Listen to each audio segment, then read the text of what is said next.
Thank you, Lord Balfour. We're honored to welcome you and Lady Balfour. And now, after so much has been said, I would like to invite a truly generous and humble person. We are grateful for his support and friendship. Ladies and gentlemen, David Dנגור.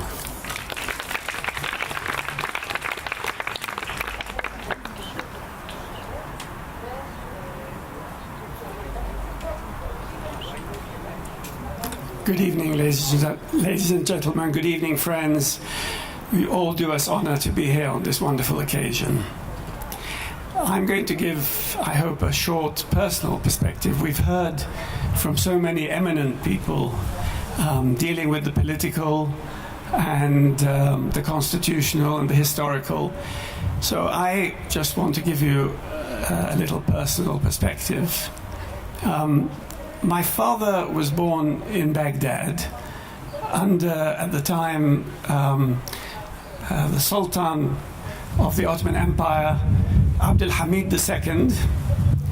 And in 1917, the British came to Baghdad, so we are celebrating in 2017 another centenary.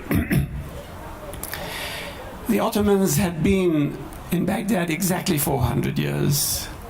And the country that Britain found was one that really showed the effect of having been part of a large empire with a particular kind of philosophy. Education was not a high priority. They used to say that if you were in a village and asked how far the next village was, they would answer you 2 cigarettes, because the concept of a mile or a kilometer or an hour was something still alien to them. And of course, the empire held down a lot of intercommunal jealousies and arguments that for the next 100 years have continued to play out. But the 2 personal perspectives I'd like to give you are one looking back and one looking forward. The looking back, and I'm trying to link the United Kingdom, Britain, with Israel for this occasion. The one looking back is to do with Israel as a country of refuge for Jews. And when we came out of Iraq in the early 60s, for family reasons, we sought refuge in Britain. And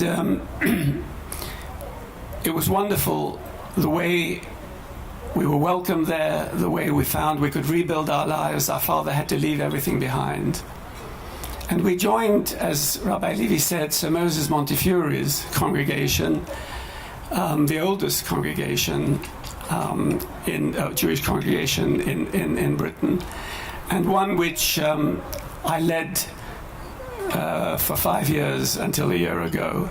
And as I began to learn more about this congregation, which had been in the United Kingdom for 350 years, that's before America gained its independence. So Britain has been giving refuge to Jewish people for centuries, as it has to so many others. And I feel that that's one of the great credits to the United Kingdom, that it has been the place of refuge for so many people as it was for our family. And now Israel is again a place of refuge for Jews. Today, even today, sadly, Jews are finding they're having to leave certain countries, and many of them come here. So that's the looking backwards. On the looking forwards, my father had a passion for science. He studied engineering. My whole family, we are passionate about science. We've been involved with promoting and facilitating science wherever we can.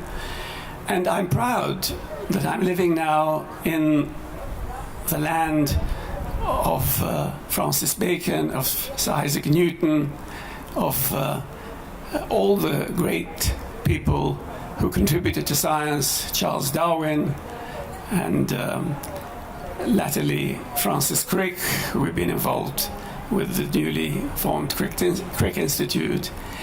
And that continues to be a contribution that the people of Britain have been making to the whole world and to our civilization.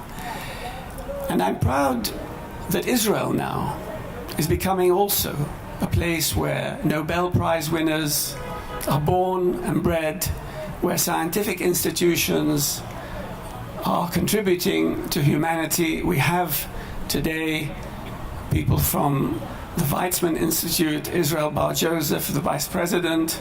We have from Bar Ilan University, where we also involved.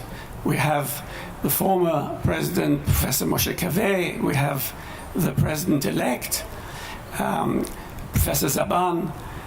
And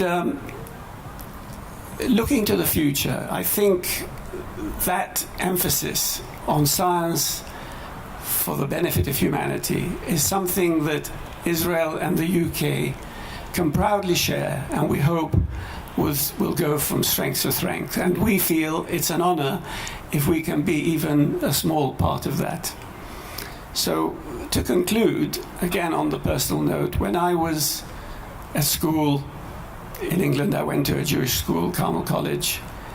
We used to sing an Israeli song, Od Tir'eh, Kama Tov Tehye Bashana Haba.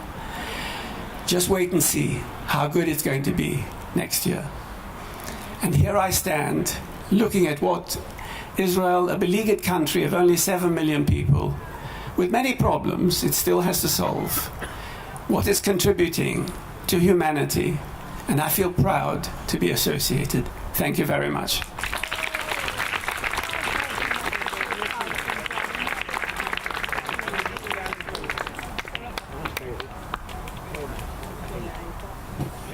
Thank you, David. And now, ladies and gentlemen, bon appétit, בתיאבון, שנה טובה ומתוקה.